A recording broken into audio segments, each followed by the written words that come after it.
गुलबुवा. रात्रीचे 9 वाजले होते. बिरजू त्या रात्री राखणदारीसाठी आमराईत झोपायला जात होता.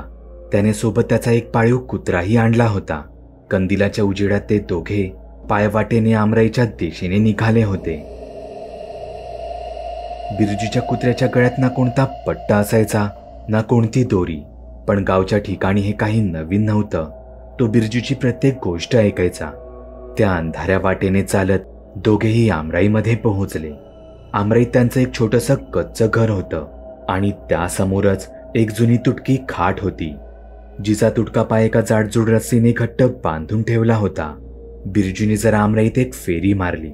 त्याचा कुत्राही ऐटीत त्याच्यासोबत गस्त घालत होता. त्याचा रुबाब पाहता तो तिथला मालक असल्यासारखाच वाटत होता. बिरजू फिरून त्या खाटेजवळ जाऊन बसला. तो घरातून जेवूनच निघाला होता. फक्त त्याने प्यायचं तेवढं पाणी सोबत आणलं होतं. दोन्ही हात डोक्याखाली आणत तो वर आकाशातील चांदणं पाहत होता. अधूनमधून उगाचच त्याची पावलं हलवत बसला होता. तिथे त्याचा कुत्रा काही वेळ खाटेभोवती फेऱ्या मारून बिरजूच्या पायाशी येऊन झोपला. मध्यरात्र झाली होती.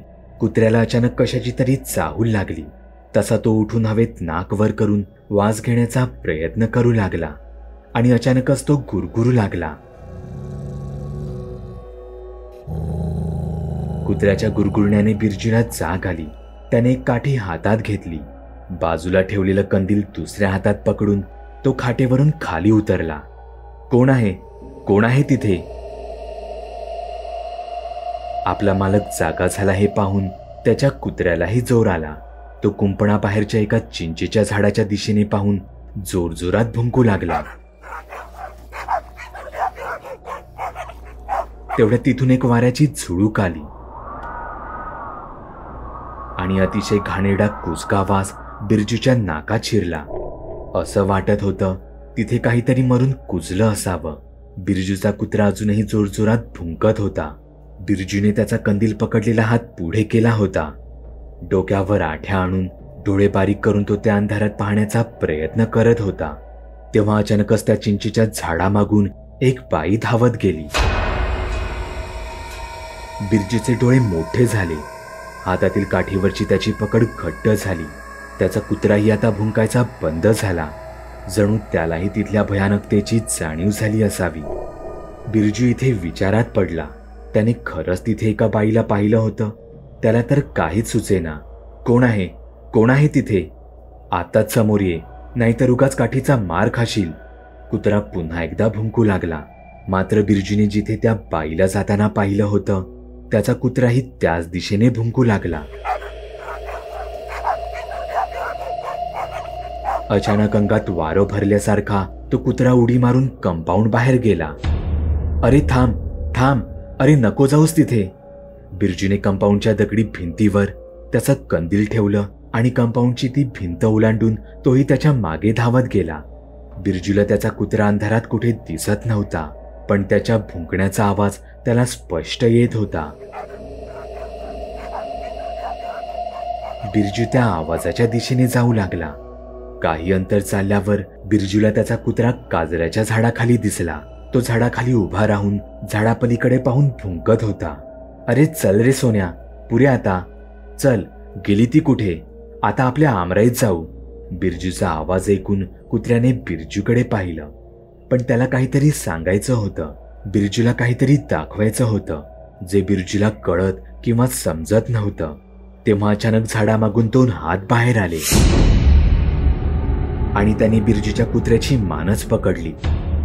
बिरजू काही करणार तोच अंधारातून एका बाईचा भयानक चेहरा बाहेर आला. तिचा चेहरा म्हणजे नुसती कवटी होती, ज्यावर सुरकुतलेली चामडी लटकत होती. तिच्या जबड्यातून भयंकर काळपट असे टोकेरी दात बाहेर आले. तिने ते कुत्र्याच्या पाठीत रुतवले. कुत्रा वेदनेने विव्हळू लागला. बिरजू भानावर आला. तो काठी उगारून त्या बाईला मारायला धावत गेला. तोच ती बाई कुत्र्याला जबड्यात घट्ट पकडून त्या झाडावर सळसळत वर चढू लागली. बिरजू काहीच करू शकत नव्हता. तो त्या झाडाखाली गेला. कुत्र्याचं विव्हळणे एव्हाना बंद झालं होतं. बिरजू रडत रडत तिथेच बसला. तोच त्याच्या समोर रक्ताचे थेंब पडू लागले. तिथे जास्त वेळ राहणं धोक्याचं होतं. तो रडत ओरडत गावामध्ये आला. त्याचा आवाज ऐकून लोक घराबाहेर धावत आले. बिरजूने लोकांना घडला प्रकार सांगितला आणि त्यांना त्यांच्यासोबत आमराईत यायला सांगितलं. तशी लोक हातात कंदिले आणि कोयते घेऊन आमराईच्या दिशेने गेली. बिरजू त्यांना त्या झाडाकडे घेऊन गेला. लोकांनी पाहिलं तर तिथे प्राण्यांची हाडं पडली होती. रक्त सांडलं होतं. बिरजू ते पाहून पुन्हा एकदा ढसाढसा रडू लागला. गावकऱ्यांनी त्या आणि आसपासच्या इतर झाडांवरही शोध घेतला, पण ती बाई लोकांना कुठेच सापडली नाही. गावकऱ्यांनी बिरजूची समज काढली, पण एक गोष्ट पक्की झाली होती, त्या गावात हळहळ आली होती. या घटनेनंतर सगळेच जण जरा सावधच झाले होते. रात्रीचं अनेकदा लोकांना एका बाईच्या रडण्याचा आवाज येत असे. तिचं रडणं हे आक्रोशाने भरलेलं होतं. गावातील पहिलवान गडीही रात्रीचं फिरताना कोणाला तरी सोबतीला घेऊन जात असत. लहान मुलं, बायका, म्हातारे हे तर संध्याकाळ होताच घरातच दडून बसत.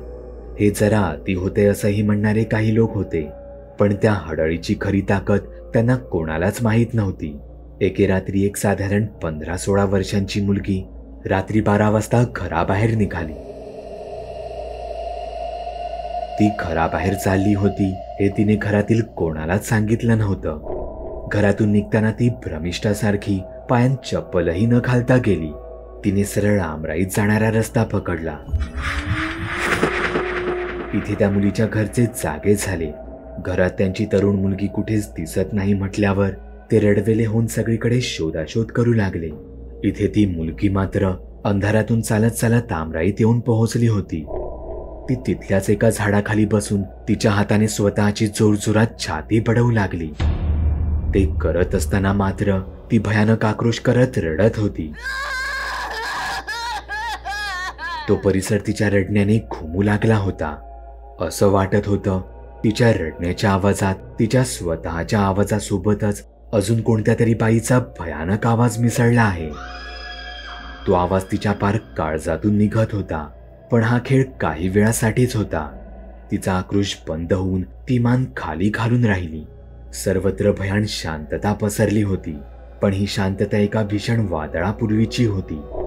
रात्रीच्या त्या शांत वातावरणात अचानकच पैंजणींचे आवाज कानांवर पडू लागले. त्या झाडामागच्या अंधारातून एक भयानक बाईची आकृती दबक्या पावलांनी बाहेर निघू लागली.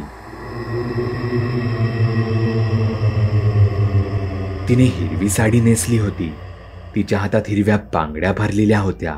डोक्यावर लाल भडक कुंकवाची मोठी टिकली लावली होती. तिचं शरीर म्हणजे जणू हाडाचा सापळाच होता.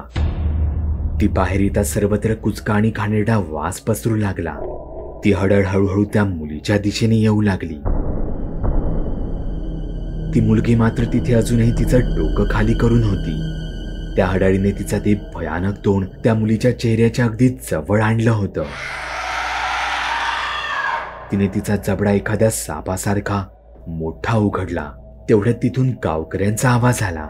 सगळे गावकरी हातात लाठ्या काठ्या कोयते घेऊन आले होते. त्यांना असं धावत येताना पाहून त्या हडळीने त्या मुलीचे पाय पकडले आणि अक्षरशः दगड काट्यांतून खेचतच तिला आमराईत आत अंधारात घेऊन गेली. अख्खं गाव त्या मुलीला सगळ्या आमराईत शोधू लागलं. सकाळ झाली तरी त्या मुलीचा कुठेच पत्ता नव्हता, ना तिची काही निशाणी सापडली होती. यावर दोनच मार्ग दिसत होते. पहिला म्हणजे हातावर हात धरून ती हडळ त्या मुलीला कधी सोडते याची फक्त वाट पाहत राहायची, किंवा दुसरा मार्ग म्हणजे एखाद्या सिद्ध पुरुषाला इथे बोलावून त्या हडळीचा कायमचा खात्मा करायचा. तिथल्या काही लोकांनी गुरुजींबद्दल ऐकलं होतं. त्या मुलीचा लवकरात लवकर शोध घेणं गरजेचं होतं आणि यात फक्त गुरुजीच मदत करू शकत होते. लोकांनी जराही विलंब न लावता थेट गुरुजींकडे जायचं ठरवलं. ते जाऊन गुरुजींना प्रत्यक्ष भेटले.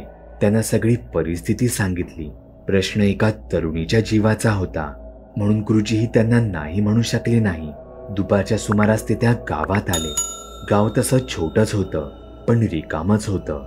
तिथल्या घरांमध्ये काही वृद्ध माणसं आणि लहान मुलं वगळता बाकी कोणीच दिसत नव्हती. अख्खं गाव आमराईत गेलं होतं. गुरुजीही मग काही गावकऱ्यांच्या मदतीने आमराईत गेले. तिथे मुलीच्या आई वडिलांची अवस्था तर रडून रडून फारच वाईट झाली होती. मुलीची आई तर सारखी भोवळ येऊन पडत होती. गुरुजींनी 1-2 तरुण वगळता सर्व गावकऱ्यांना त्यांच्या घरी जायला सांगितलं. गुरुजींनी गावातून एक मोठा बकरा मागवला. त्यांनी तो त्या तरुणांच्या मदतीने तिथल्याच काजऱ्याच्या झाडाखाली बांधला. गुरुजी त्या झाडाकडे पाहत होते. काजरा, एक सर्वात विषारी फळांनी भरलेलं असं झाड. काही लोकांचा असा समज असतो की या काजराच्या झाडांवर भूतं आणि अमानवी शक्ती वास करतात आणि त्यांचेच गुणधर्म विषाच्या रूपात त्या झाडांच्या फळात उतरलेले असतात. काही लोक तर या झाडाखाली उभं राहायलाही घाबरतात. संध्याकाळ झाली तसं गुरुजींनी तिथली भयानकता पाहता त्या दोघा तरुणांनाही घरी जायचा सल्ला दिला. पण रात्री गुरुजींना अशा जागी एकटं सोडायला त्या तरुणांचं मन तयार होत नव्हतं. गुरुजी त्या गावासाठी इतक्या लांबून इथे आले होते, म्हणून त्या तरुणांनी गुरुजींसोबतच तिथेच थांबायचं ठरवलं. गुरुजी काही मंत्र म्हणू लागले.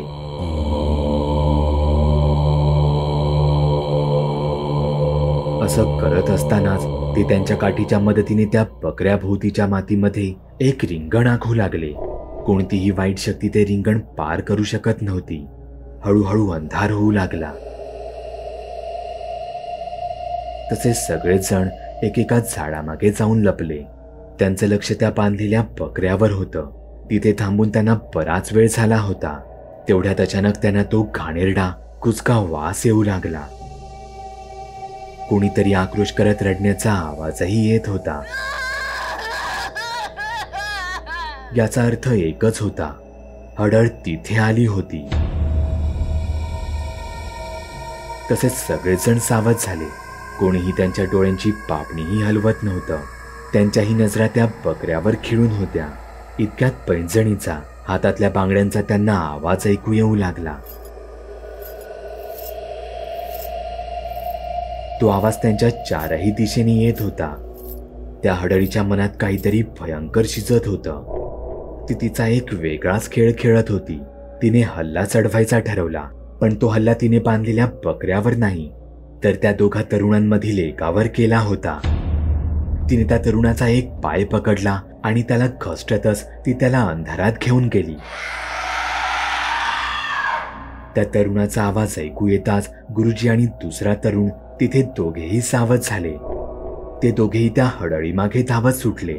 इथे त्या तरुणाचं शरीर दगडात काट्याकुट्यात घासल्याने जखमी होत होतं, पण त्याने हार मानली नव्हती. जगण्यासाठी त्याला हे धाडस करावंच लागणार होतं. त्याच्या हातात अजूनही एक काठी होती. होता नव्हता सगळा जोर एकवटवून त्याने त्या काठीचा प्रहार त्या हडळीवर केला. तसं तिने त्याला तिथेच सोडलं आणि ती अंधारात कुठे गायब झाली. गुरुजी तोपर्यंत दुसऱ्या तरुणासोबत तिथे पोहोचले होते.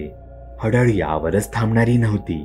झाडाला बांधलेला बकरा तिथे जोरजोरात ओरडू लागला होता.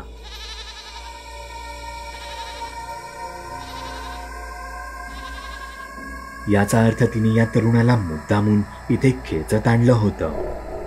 गुरुजी त्या तरुणांसोबत तिथे पोहोचेपर्यंत तिने त्या बकऱ्याचाही जीव घेतला होता. तिने गुरुजींचं ते रिंगणही तोडलं होतं. तिने तो बकरा तिच्या तोंडात पकडला आणि ती सळसळत काजऱ्याच्या झाडावर जाऊन चढली. याचा अर्थ तिने ते रिंगण त्या झाडावर चढूनच पार केलं होतं. त्या हडळीला कसलीच भीती नव्हती. ती वर झाडावर बसून आपलं शिकार खात होती. गुरुजींकडे आता एकच उपाय राहिला होता. गुरुजींनी त्यांची काठी त्या तरुणांकडे दिली आणि ते एकटेच त्या झाडाच्या दिशेने गेले. ते त्या झाडाकडे बघत म्हणाले, तुला तुझी शिकार मिळाली आहे. मी त्या मुलीसाठी इथे आलो आहे. मला सांग, ती मुलगी कुठे आहे? तू तिला कुठे नेऊन ठेवला आहेस? गुरुजींचा आवाज ऐकताच तिने धाडकन झाडावरून खाली उडी मारली. ती पुन्हा गुरुजींच्या रिंगणात आली होती. ती त्यांच्या समोर उभी राहून त्यांच्या डोळ्यांत पाहत म्हणाली, शिकार मिळाली नाही, मी ती मिळवली आहे. ती मुलगी, त्या मेलेल्या मुलीसाठी तू आता तुझा जीव द्यायला इथे आलास. मेली म्हणजे तू तिला मारलंस? मारलं नाही, खाऊन टाकलं. तिचा एक पाय त्या तिकडच्या झाडावर बसून खाल्ला, दुसरा पाय तो तिकडच्या चिंचेच्या झाडावर बसून खाल्ला. पण तरीही ती जिवंतच होती. तिच्या वेदनेत मी माझ्या वेदना पाहत होती. मग उरलेलं धड मी याच काजऱ्याच्या झाडावर बसून खाल्लं. हे ऐकून त्या तरुणांचा राग अनावर झाला. मरणाआधी त्या मुलीला दिलेल्या यातना हे कोणाचंही मन हेलावून टाकणाऱ्या होत्या. तुला झालेल्या यातना म्हणून तू रात्रीची अशी रडत असतेस? तुझ्या आयुष्यात जे होऊन गेलं त्याची शिक्षा तू या निष्पापांना का देत आहेस? यातच तुझी क्रूरता लक्षात येते. तुझ्या या अशा भटकत्या पिशाच्य रूपी जगण्याला आता काहीच अर्थ उरत नाही. तुला जर कशाची गरज असेल तर ती मुक्तीची गरज आहे. हे ऐकताच ती हडळ जोरजोरात हसू लागली. मुक्ती? आणि ती मला कोण देणार? तू? त्यापेक्षा मीच तुला अशा मरण यातना देते की त्या पाहून माझ्या मनाला समाधान मिळेल. असं म्हणत त्या हडळीने गुरुजींचा गळाच पकडला. तिने त्यांना जमिनीपासून वर उचललं. तिथे ते तरुण हा तमाशा त्यांच्या डोळ्यांनी पाहत होते. झाडावर जोरजोरात कावळे ओरडत होते. गुरुजींनी त्यांचा हात त्या हडळीच्या कपाळावर ठेवला. तशी ती तिरमिरलीच. तिला गुरुजींच्या शक्तींचा अंदाज आला. पण आता खूप उशीर झाला होता. तिने गुरुजींचा गळा सोडला आणि ती तिथून पुन्हा एकदा झाडावर चढायचा प्रयत्न करू लागली. गुरुजींनी दुसऱ्या हाताने तिचा हात घट्ट पकडला होता. तिथल्या हवेत संपूर्ण कुजका वास पसरला होता. तिच्या झटापटीत ऐकू येणाऱ्या तिच्या हातातील बांगड्यांचा खळखळ असा आवाजही त्या रात्री भयानक वाटत होता. गुरुजींनी तिला ओढलं आणि जमिनीवर पाडलं. तिच्या शरीराचा स्पर्श त्या वर्तुळाला होताच तिला प्रचंड वेदना होऊ लागल्या. मान कापलेल्या कोंबडीसारखी तिची अवस्था झाली होती. हीच ती वेळ होती. गुरुजींनी इशाऱ्यानेच तरुणांना त्यांची काठी द्यायला सांगितली. गुरुजींनी त्यांची काठी हडळीच्या कपाळावर टेकवली. आमराई त्या हडळीच्या शेवटच्या रडण्याने गुंजून गेली. सगळं काही संपलं होतं. तिथे उरली होती ती मानवी हाडं, हिरवी साडी, पैंजण आणि बांगड्या. जोपर्यंत ती हाडं आहेत तोपर्यंत हडळीचं अस्तित्व तसंच आहे. गुरुजींनी हिरव्या साडीत ते सगळं काही बांधून घेतलं. त्या हडळीचा परत कुणाला कधी त्रास होऊ नये म्हणून त्यांनी ते साडीचं गाठोडं त्यांच्या गुहेजवळच्या त्या दैवी वृक्षावर बांधून ठेवलं. आजही ती हडं त्या क्षणाची आतुरतेने वाट पाहत आहे, जेव्हा कोणीतरी तिला तिथून मुक्त करेल आणि ती पुन्हा एकदा सर्व मानवजातीला त्याच मरण यातना देऊ शकेल.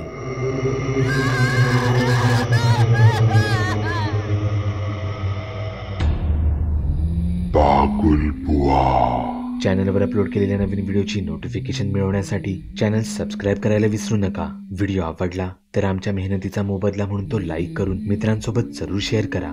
चॅनलवरचे इतर व्हिडिओ पाहण्यासाठी इथे क्लिक करा. तसेच चॅनलवरची प्लेलिस्टही चेक करा. दर दिवशी नवनवीन भूतांचे व्हिडिओ बनवून मी तुमचं मनोरंजन करत राहू याची खात्री बाळगा.